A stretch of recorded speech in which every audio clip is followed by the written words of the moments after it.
What if your worst moments in your life were meant just for you? Can you imagine what that would be?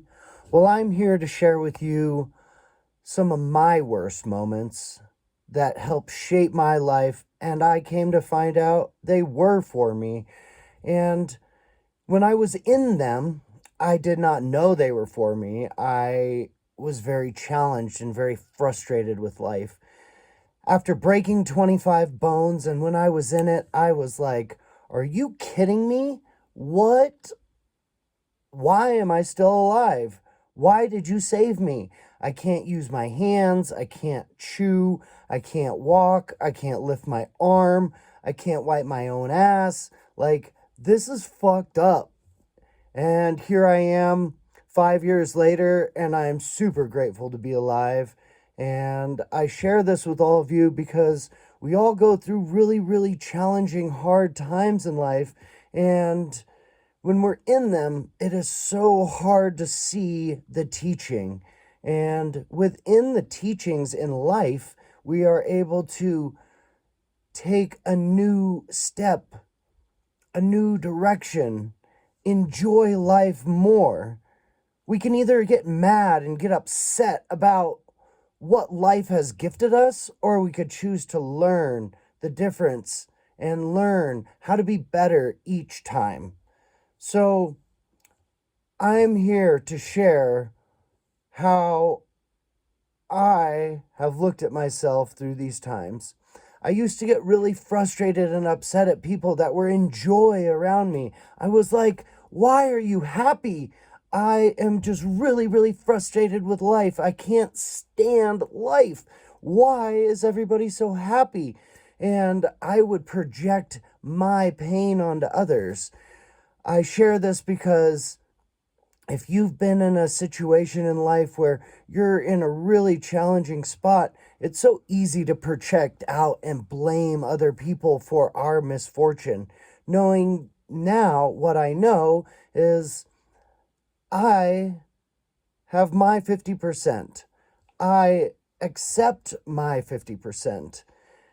I was there even though the other person was on their phone and not looking at the road and pulled out in front of me, and I ran into them on my motorcycle, and then I broke 25 bones, well, over 25 bones. However, I was there. I accept my 50%, and I accept my responsibility for being there. And a lot of other people are like, no, the other person, the other person. However, I don't see it like that. It's not like I want to continue to be in that situation. However, I'm grateful to be alive and be able to share this stuff with you. I've had many different YouTube channels, and I just really wanted to bring this YouTube channel together to share, so the algorithm can get to the right people that want inspiration in their life. I hope this helps you. I'd love to know what you're going through and how you want your life to look like, because we're all in so many different places in life, and we're all here to show up for each other and help each other out. We can blame each other or we can learn from each other. And what I would like to do is to learn from one another. I am the teacher and the student at all times. And my best friends, we are the teachers and students together, and we're always learning from one another and sharpening our tools with one another. And I'm just so grateful for the people that have continued to be in my life through such a traumatic experience. Having to learn how to walk and learn how to redo everything in life. One time I opened a can of oysters, and it took me an hour and a half because I didn't want to interrupt or ask for help. And I used a couple forks and figured it out. And it was like the most gratifying thing in my life to open this can of oysters. Uh, and another thing, like when I got home, like from the hospital after being there for a week, I was able to call 4 friends and ask for help. And it's really important that when we're in these really challenging situations and times that we ask for help. We ask for help, because if we don't ask for help, nobody knows. And if we don't speak what's true in the moment and we hold it in, it erupts and it explodes. And we don't want that. We want to be kind and respectful and speak our truth and know what is alive for us. I was able to ask 4 friends, please meet me at the house. And I sat in a chair like the one I'm sitting in right now. And these 4 friends carried me up the stairs into my house. Oh my goodness.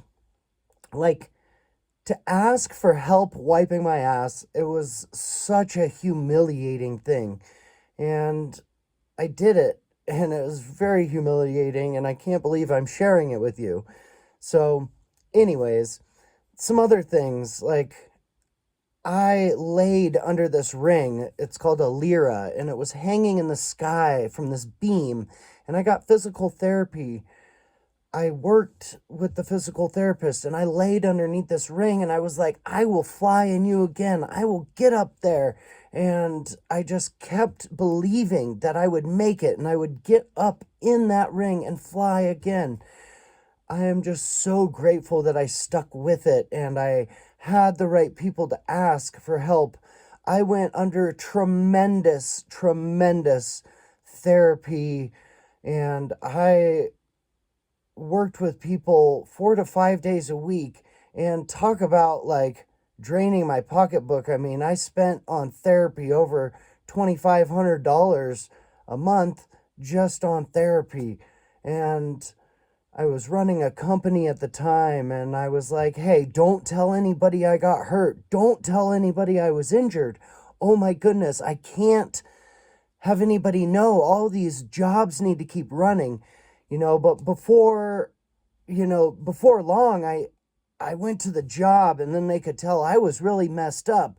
I had an eye patch on, and I had a bunch of needles in my thumb, holding my thumb together, and I was in casts and bandages, and my wrists were broken, my hands were broken, like everything was so messed up.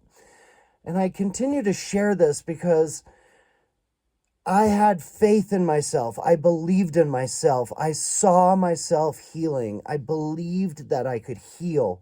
And I had the training from the past to know that I could heal. And I had so many situations where I looked at my younger child and I said, hey, bud, we got this. I love you, man. I'm here for you. We got this. And a big part of what I'm going to be sharing with all of this is like how we can heal ourselves from past experiences. And we can rewrite the past. And we can speed up our healing by believing in ourselves and seeing our growth and seeing it in our mind's eye happening. It is so amazing, all the traumatic instances that I went through in life, and crashing my bicycle over 100 times to lead up to an epic motorcycle wreck. And I'm so glad to be here to share with all of you. And I really would love to hear what's alive for you, what you're working through. And I wish you the best life. See you next time. Cheers. Mwah.